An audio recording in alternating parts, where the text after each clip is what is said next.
नमस्कार विद्यार्थी मित्रांनो, स्वागत आहे तुमचं तुमच्या लाडक्या मराठी गुरुजी या यूट्यूब चॅनलवरती. मित्रांनो, अक्षर भारती मराठी इयत्ता 9वी या पाठ्यपुस्तकातील लेखक शंकरराव खरात यांनी लिहिलेला जो माझे शिक्षक व संस्कार हा पाठ आहे.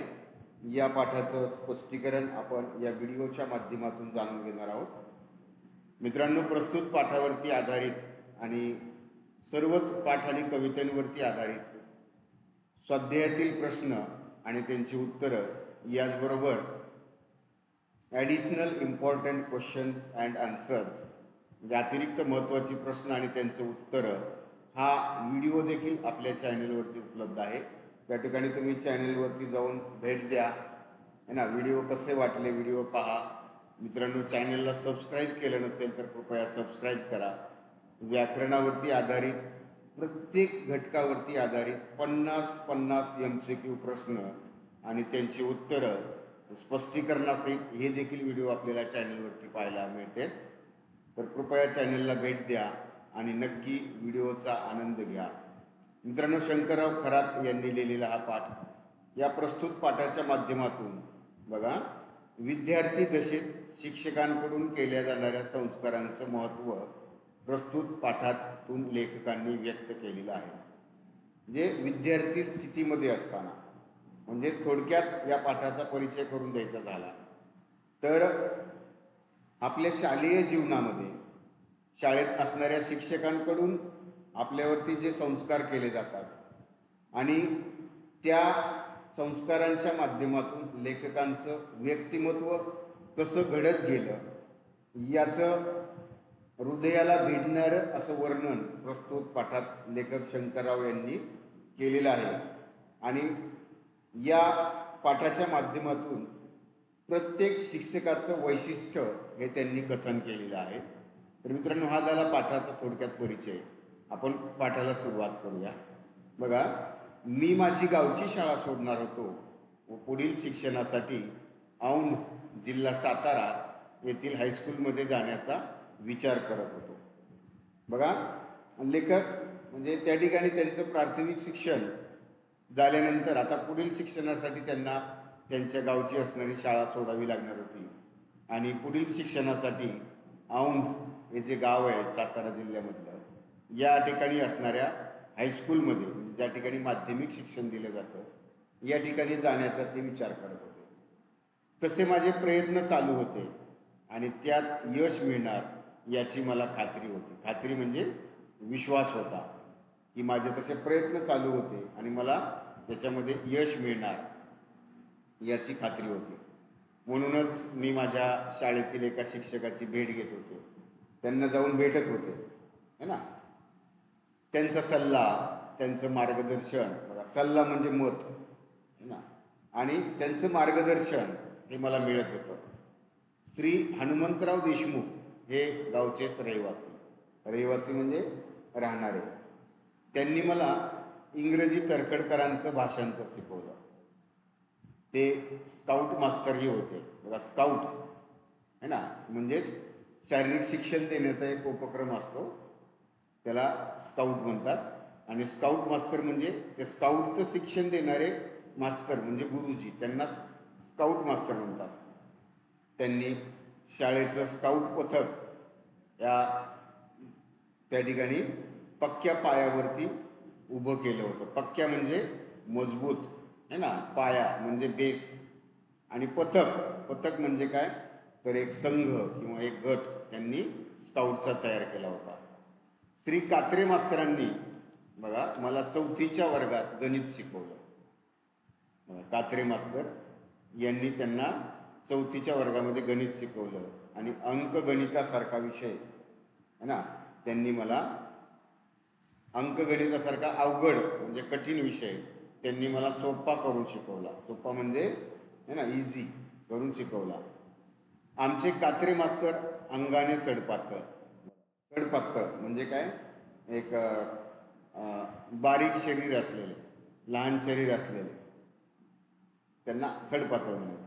तसेच ते दम्याच्या विकाराने त्यांना कधी कधी त्रास व्हायचा. बघा, दमा हे आजार आहे, एक रोग आहे जो श्वासासंबंधी असतो, श्वास लागणे है ना, म्हणजे आपण त्याला म्हणतो धाप भरणे. तर या दम्याच्या विकारानं, विकार म्हणजे आजार, त्यांना कधी कधी त्रास व्हायचा. आणि याच कात्रे मास्तरांच्या घरी माझे वडील लाकडं फोडायला जायचे. बघा, श्री गोळीवडेकर मास्तर मला मराठी पाचवीत होते. मराठी पाचवी म्हणजे काय है ना, मराठी माध्यमाच्या शाळेमध्ये ते मला पाचवी या वर्गामध्ये शिकवत होते. आणि ते मला इतिहास भूगोल हा विषय शिकवायचे. बघा, हे मराठी पाचवी लक्षात आलं असेल तुम्हाला, म्हणजे मराठी माध्यम माझ्या पाचवी इयत्तेमध्ये ते मला इतिहास आणि भूगोल शिकवायचे. त्यात इंग्रजी पहिली, बघा इंग्रजी माध्यमाच्या शाळेमध्ये तरखडकरांचं पहिलं भाषांतर ते शिकवायचे. म्हणजे हेच गोळीवडेकर मास्तर.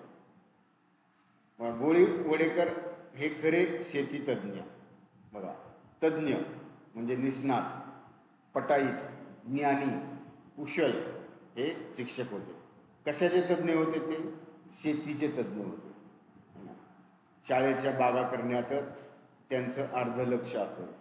अर्ध म्हणजे है ना, म्हणजे अर्ध लक्ष शिकवण्याकडे आणि अर्ध लक्ष हे शाळेच्या बागा करण्यात, त्या ठिकाणी झाडं फुलं है ना ते लावण्यामध्ये त्यांचं लक्ष असायचं, कारण ते शेतीतज्ञ होते. त्यात त्यांचा व माझा जवळचा परिचय झाला. परिचय म्हणजे ओळख. त्याचं कारण बघा, कशामुळे त्यांचा परिचय झाला, तर शाळेच्या बागात आमच्यासारख्या मुलांच्या जीवावरच तर उभा होत्या. म्हणजे लेखक हे अंगापिंडानं मजबूत होते. बघा, आम्ही मुलं वयानं तसेच हाडापिंडानं मोठाड. पिंडानं म्हणजे काय की त्यांचं शरीर बळकट होतं, मजबूत होतं आणि कष्टाच्या कामाला कणकर होतं.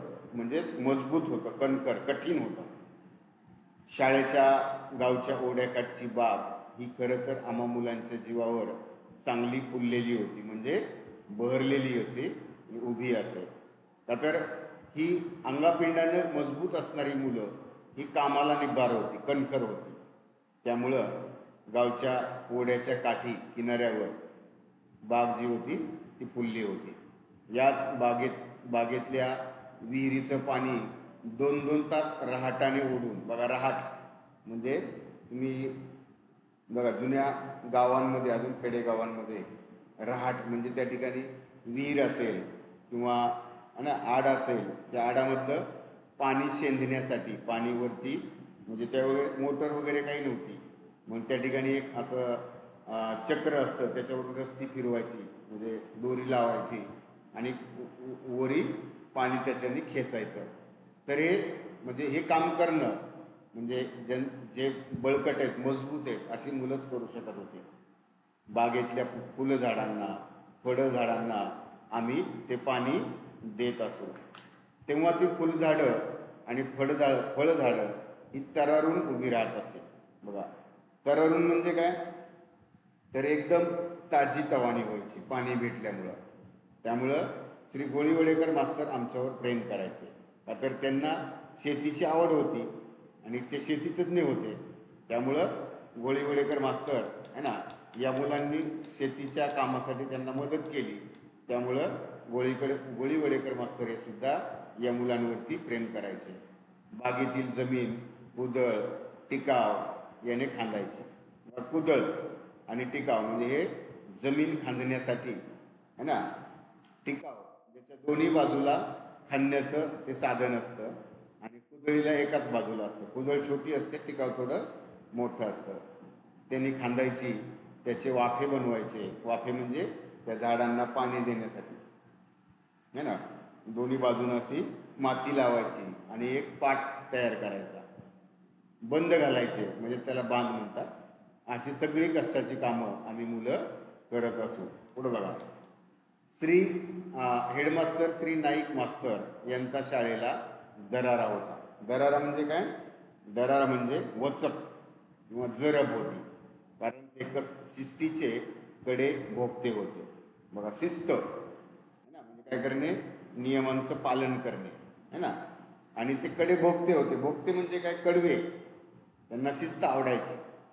या शिस्तप्रिय हेडमास्तरांनी, हेडमास्तर म्हणजे शाळेचे मुख्य, हेड टीचर है ना, प्राचार्य म्हणतात त्यांना किंवा प्रिन्सिपल, माझ्या शाळेला चांगली शिस्त लावली. बघा पुढं बघा, शाळेची दुसरी घंटी होताच ते हातात छडी घेऊन आमच्या शाळेच्या दारात थांबत. अशा शिस्तीत मग कोण उशिरा येईल असा त्यांचा दरारा होता, त्यांचा जरब होता, वचक होता. ही शाळेची दुसरी घंटा वाजली की आपल्या हातामध्ये ती छडी घेऊन राहायचे उभे. मग त्यामुळं सर्व मुलं शाळेमध्ये मग लवकर यायची. श्री नाईक हे मला इंग्रजी चौथीत इंग्रजी आणि इतिहास शिकवायचे. बघा, इंग्रजी चौथी म्हणजे इंग्रजी माध्यमाच्या चौथी इयत्तेमध्ये, चौथी वर्गामध्ये ते इंग्रजी आणि इतिहास हा विषय शिकवायचे. त्यात इंग्रजीचं रेन मार्टिनचं ग्रामर, बघा रेन मार्टिन नावाचे एक लेखक आहेत, त्यांचं ग्रामर ते आवडीनं शिकवायचे. सदानकदा विद्यार्थ्यांना समुपदेशन करायचे. बघा, समुपदेशन करणे म्हणजे काय करणे, योग्य सल्ला देणे है ना. सदानकदा म्हणजे सतत, नेहमी ते योग्य सल्ला द्यायचे.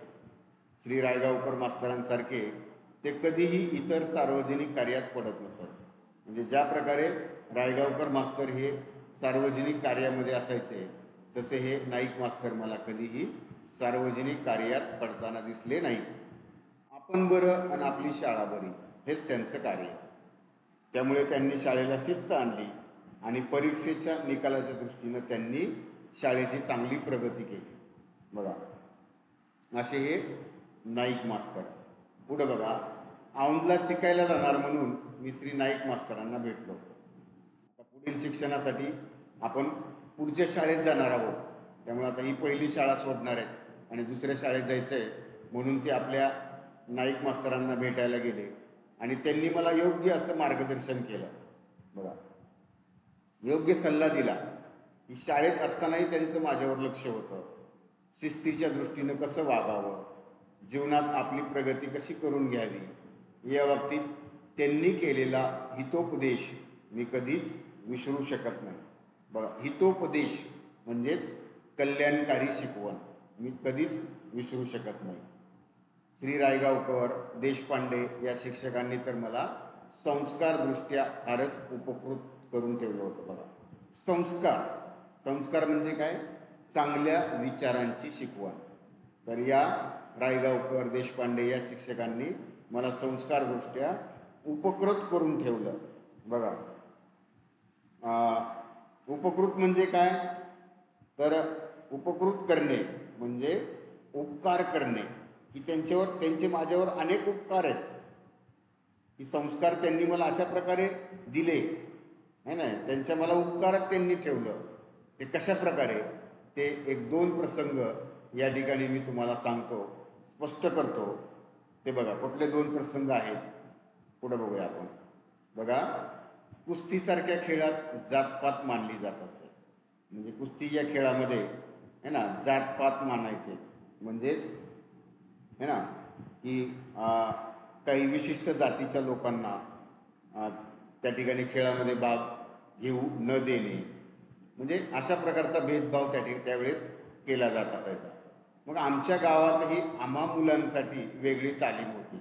बघा, आम्हा मुलांसाठी म्हणजे ज्या मुलांना है ना त्या ठिकाणी खेळामध्ये सहभागी होऊ दिलं जात नसायचं, अशा आम्हा मुलांसाठी, म्हणजे शंकरराव खरात त्या ठिकाणी उल्लेख करतात की आम्ही मुलं म्हणजे याच है ना भेदभाव करणाऱ्या है ना, म्हणजे ज्या जातीतल्या विद्यार्थ्यांना खेळायला दिलं जात नसो त्या मुलांसाठी आमच्या गावात एक वेगळी तालीम होती. तालीम म्हणजे काय, तर ज्या ठिकाणी ही कुस्त्याची शिकवणी दिली जाते, कुस्ती शिकवली जाते, तर ही त्या ठिकाणी या वेगळी तालीम होती. मग लहानपणी मी बऱ्यापैकी कुस्त्या करत असे.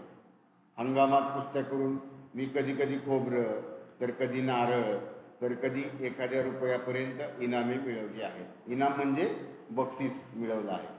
बघा, हंगाम म्हणजे मोसम है ना, म्हणजे काही ठराविक कालावधी असतो, त्यावेळेस गावागावांमध्ये कुस्त्याचं आयोजन केलं जातं.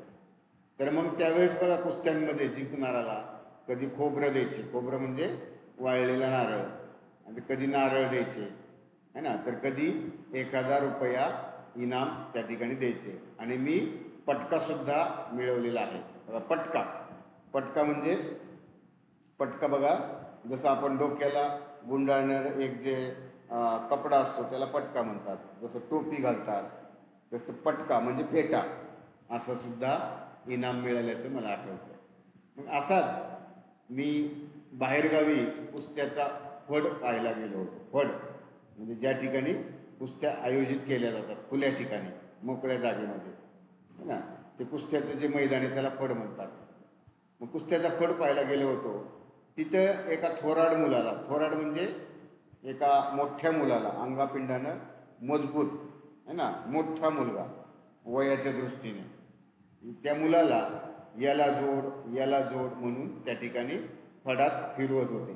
फड म्हणजे असं एक गोल रिंगण असतं ज्यामध्ये माती असते आणि त्या ठिकाणी त्याला फिरवत होते.